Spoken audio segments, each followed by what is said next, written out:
प्यारे बच्चों अस्सलाम अलैकुम। कल हमने पढ़ा कि 17 सेंचुरी से लेकर 1995 तक, जिसको पीरियड ऑफ इंडस्ट्रियलाइजेशन भी कहते हैं, तकरीबन 13.9 मिलियन स्क्वायर किलोमीटर जो फॉरेस्ट्स हैं इनको क्लियर किया गया है इंडस्ट्रीज़ के लिए, इंडस्ट्रियल यूज़ के लिए, कल्टीवेशन के लिए, पास्टर्स के लिए या फायरवुड के लिए।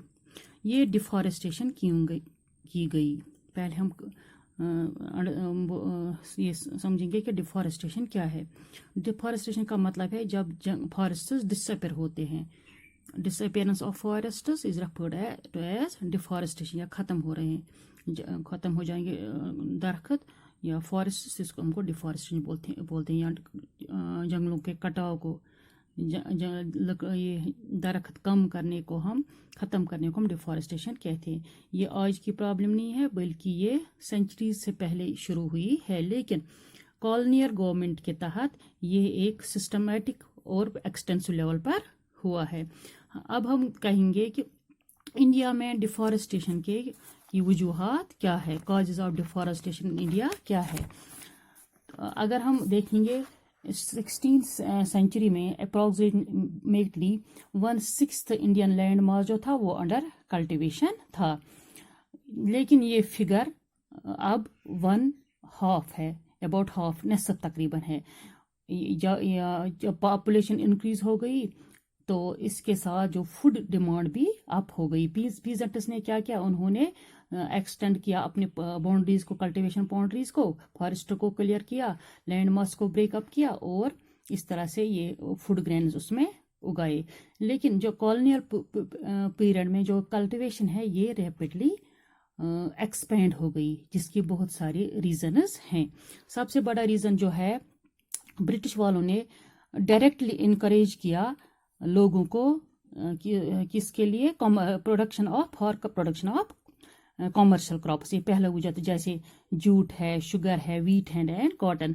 जिस चीज़ की डिमांड उनको यूरोप में थी 19th सेंचुरी में, उसी डिमांड के हिसाब से उन्होंने इंडिया में ज़मीन को साफ किया, जंगलों को साफ किया, और वहाँ पर से ये कमर्शियल क्रॉप्स उगाए।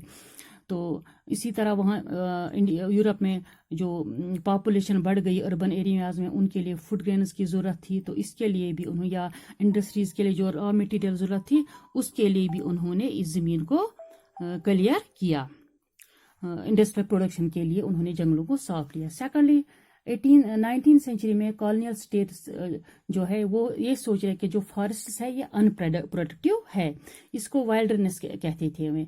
तो वो उन्होंने क्या किया, इसको कहा कि ज़्यादा से ज़्यादा लैंड को कल्टीवेशन के अंडर लाया जाए, ताकि हमें एग्रीकल्चर प्रोडक्ट्स के लिए, ताकि हमें ज़्यादा से ज़्यादा रेवेन्यू वसूल हो जाएगा, ये हमारी जो इनकम है इसको एनहेंस करेगा। सो 1880 से लेकर 1920 तक जो कल्टीवेटेड एरिया लैंड जो है ये तकरीबन 6.7 मिलियन हेक्टेयर्स बढ़ गई।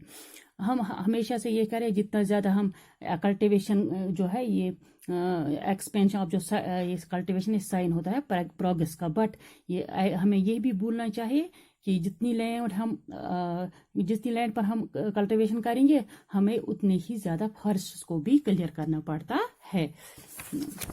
इसी तरह 19th सेंचुरी में जो ओक ट्रीज हैं, ओक फॉरेस्ट्स हैं, वो इंग्लैंड में ख़त्म हो गई, डिसअपेयर हो गई। इसकी वजह से वहाँ टिम्बर की जो है वो प्रॉब्लम बन गई कि जो रॉयल नेवी के लिए सप्लाई होती थी, ये जहाज़ बनाने के लिए ज़रूरत होती, नेवी बनाने के लिए ज़रूरत होती थी, वो ख़त्म हो गई। तो अब इनकी जो इम्परल बादशाह, इनकी जो इम्परल पावर को प्रोटेक्ट करने के लिए, मेंटेन के लिए, वो शिप्स के बगैर वो मेंटेन नहीं कर सकते थे, इसलिए उन्होंने 1820 में एक सर्चिंग पार्टी भेजी, तो ये देखने के लिए कि इंडिया में ऐसे रिसोर्सेज है कि नहीं है। तो एक डिकेड के अंदर ही तकरीबन उन्होंने बहुत सारे तादाद में ट्रीज को, जंगलात को काटना शुरू किया, और इसकी जो अच्छी क्वांटिटी थी लकड़ी की टिम्बर की, वो उसको एक्सपोर्ट किया इंडिया से ब्रिटेन। इसी के साथ है रेलवे, 1850 में रेलवे का स्प्रेड हुआ और इसकी डिमांड बढ़ गई लकड़ी की, तो रेलवे ज़्यादा ज़रूरत है ट्रेड के लिए, कॉलोनियल गवर्नमेंट को, इंपीरियल ट्रूप्स को मूवमेंट करने के लिए, इन गाड़ियों को चलाने के लिए उनको ज़्यादा फ्यूल भी चाहिए, रेलवे लाइन्स भी चाहिए, तो रेलवे स्लीपर्स बिछाने के लिए उन्होंने क्या किया, जंगलों का कटाव किया शुरू स्लीपर्स बिछाने के लिए जंगल काटे। तो उसमें तकरीबन 1 माइल के लिए उनको तकरीबन 1760 से लेकर 2000 स्लीपर्स की जरूरत पड़ती थी। इसी तरह तो 1 मील रेलवे लाइन ट्रैक बिछाने के लिए तकरीबन 1760 से लेकर 2000 स्लीपर्स की जरूरत पड़ती थी।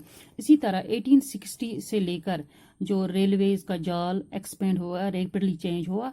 1890 में तकरीबन 25,500 किलोमीटर ट्रैक बिछाया गया।